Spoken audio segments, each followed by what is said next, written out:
Hello guys, this is Crypto Professor Girl. Welcome to my channel. It is devoted to decentralized finance and cryptocurrency. And today I'm making a somewhat unusual video. I am making a video about DeFi philosophy. Yes, you heard it right, DeFi philosophy. Actually, a philosophy that you can adopt as an individual investor that might help you on this rough journey in decentralized finance. I did label as DeFi drip philosophy because I think it is especially pertinent to what's happening specifically in the drip animal farm ecosystem. But I don't think that we are unique in that regard. I think it plays over and over again in other human communities, including DeFi communities. So our community is huge, 160 some wallets. It is difficult to estimate the actual number of investors, but it's probably huge as well. You know, who knows, maybe 30,000 people, maybe 50,000 people, but it's relatively large. So when a community grows that large, there are certain things that are going to occur. Formation of certain groups or formation of certain cliques. And Drip, in a way, encourages that, right? Because people formed Telegram groups on the basis of their strategies or maybe on the basis of their interests. Team leaders, obviously, Drip uses referral system, created led huge groups.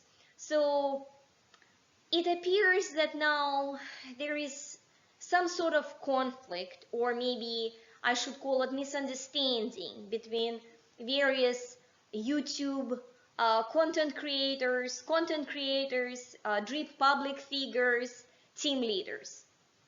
And it appears that our animal farm slash drip community is now somewhat fractured.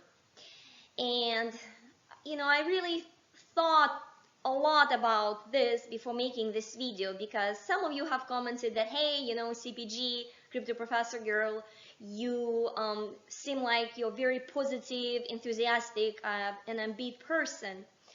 And this is the approach that I've taken. And I'm going to talk about myself, and you guys are welcome to accept or reject my advice here. Obviously, I'm not your financial advisor. I'm also not your DeFi therapist as well. So these are just some of my personal thoughts. And I would like to say here is that we, you, I, all of us, we don't have control over other people's behaviors. However, all of us have control over our behavior, right? We have control over our behavior, and we have control over how we respond in situations like that. So we do have control over our responses. So what can you do as an individual investor? Or maybe I should paraphrase this question and say, what am I doing as an individual investor in the drip and animal farm ecosystem? So this is my choice. I specifically chose not to speak negatively about any of these content creators, YouTubers, team leaders that might have public disagreements that you might be hearing about maybe on YouTube or Telegram or Twitter or Discord. And full disclaimers that I'm a member of many multiple Telegram groups in both Drip and other DeFi projects. I'm a member of multiple communities, and I also follow multiple YouTube creators, and I watch multiple videos. Now, do I agree with every single person? Do I agree with every single one of them? In the past, or maybe now?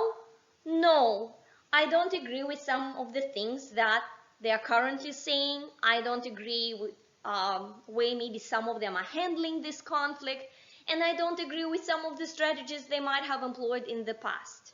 Okay, so full disclaimer is that, I'm not going to name any names, but I'm not saying that everything that I am seeing out there that I'm just, blindly agreeing.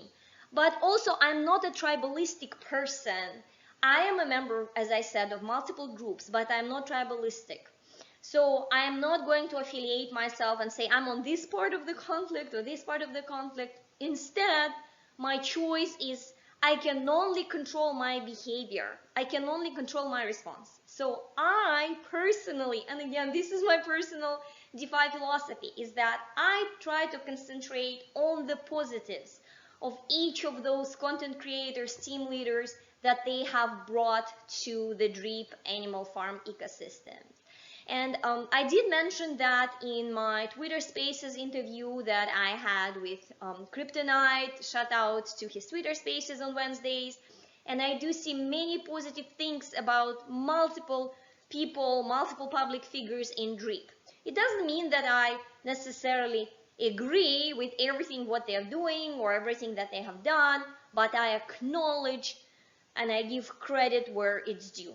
And actually, all the parties that are involved in the misunderstanding or conflict, I actually think that each and every one of them brought something positive to the Drip ecosystem.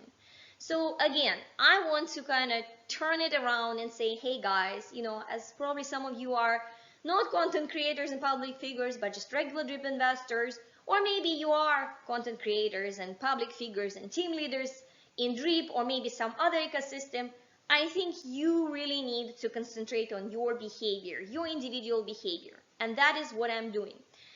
And so I did say that I try to stay neutral in this conflict. And what I'm doing, I'm really just trying to concentrate what am I doing as an investor? What am I trying to do as an investor in Drip?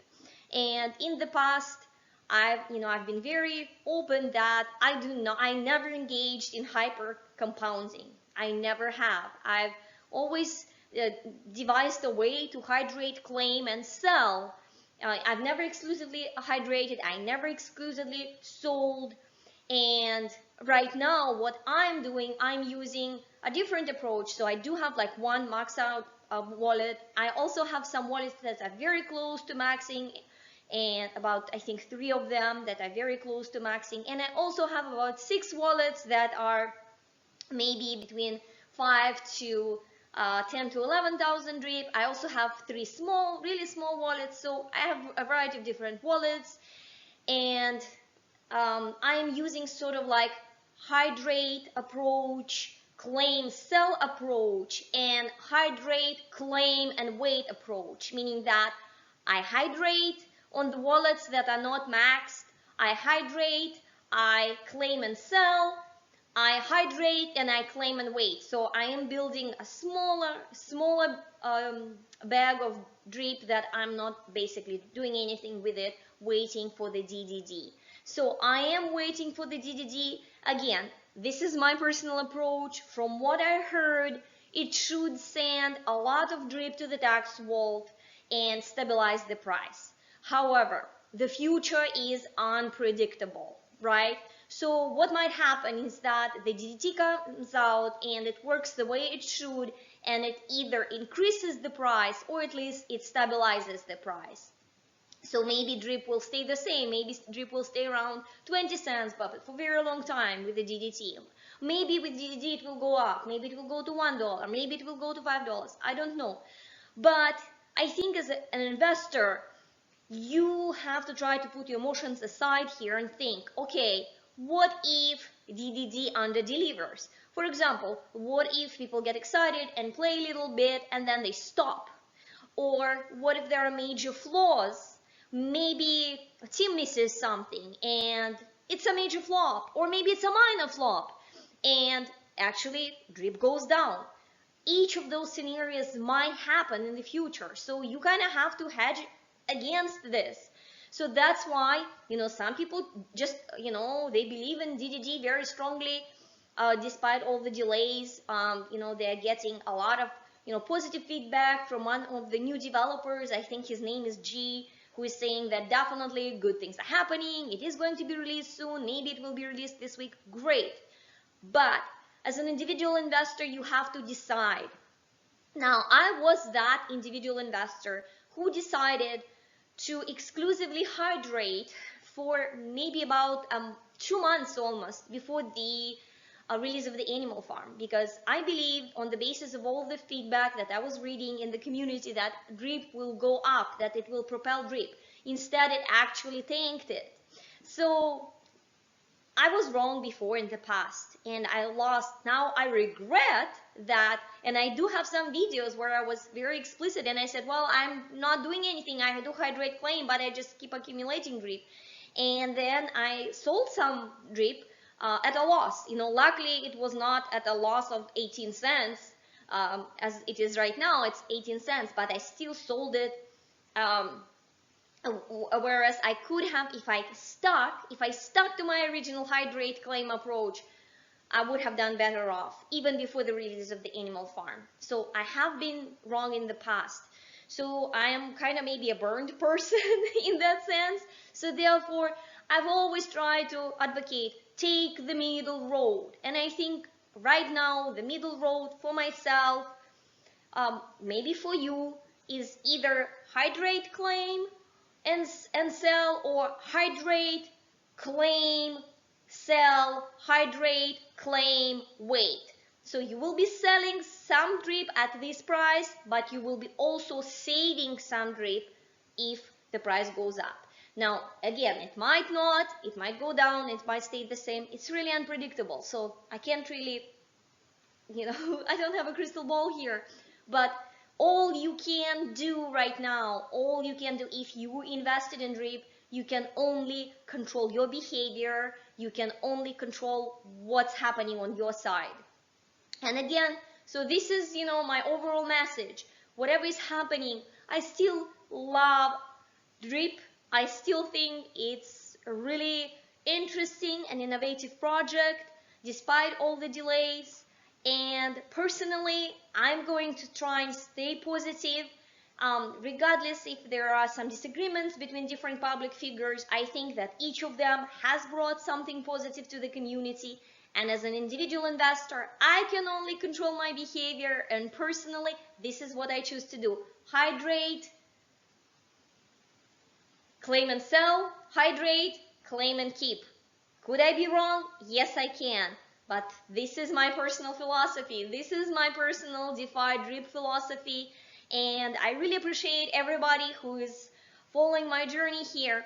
One thing that I also wanted to add is that DeFi, I think, is a space not doing that great right now, right? That's not only exclusive to drip, Yes, Bitcoin crashed, Ether crashed, but they're only 50% of their price what they used to be. Now, DeFi doing much worse, right? Some projects poofed, no longer with us. Some projects have just humongous price depreciation. And so I think at this point, I would say if you are in DeFi, try to come up with sort of reasonable hedging approach. I still think that I am a long-term believer in BNB and Ether and BTC, and I think it's a good time to accumulate them. I think all of them can potentially 2x, 3x, 5x, maybe even 10x. With DeFi, where it's really just very new frontier, we don't know. It is possible that with the bull market, we are going to see again rise up in DeFi. Right now, it's a very stagnant field. So many of you, for example, maybe in a pulse rate, saw that drastic change. Token went down. Some of you might be in ARCFi. Token went down. I entered a droplet, LeadX farms. Lead was close to $1. Now, again, it's cents. So everything is not doing that great. Now, does it mean the end of DeFi? I don't think so. Again, this is, my personal crypto professor girl opinion. So I think if you're in DeFi, try to hedge. Try to see if you're in crypto, still, I think a good time to accumulate. And perhaps maybe this is the time to also look at some other investments vehicles, right? Maybe it's time to consider pre-IPOs. I don't know if you guys done pre-IPOs. I've done 2 pre-IPOs. Maybe it's real estate. So I've done some real estate, and I love real estate, and I'm doing real estate, and there are some really good projects in real estate that mirror crypto or DeFi in real estate, or you can just decide to invest in real estate alone. So maybe it's kind of good time right now to like look around, diversify a little bit. But again, this is what I am doing. So again, you can only have control over your behavior, not over other people's behavior. So that's what I have to say. This is my personal DeFi drip philosophy. I love you guys. I appreciate everybody who's watching my videos. Thank you for watching. Thank you for liking. Thank you for subscribing. And I hope to see you guys all very, very soon. Much love, Crypto Professor Girl. Thank you. Bye-bye.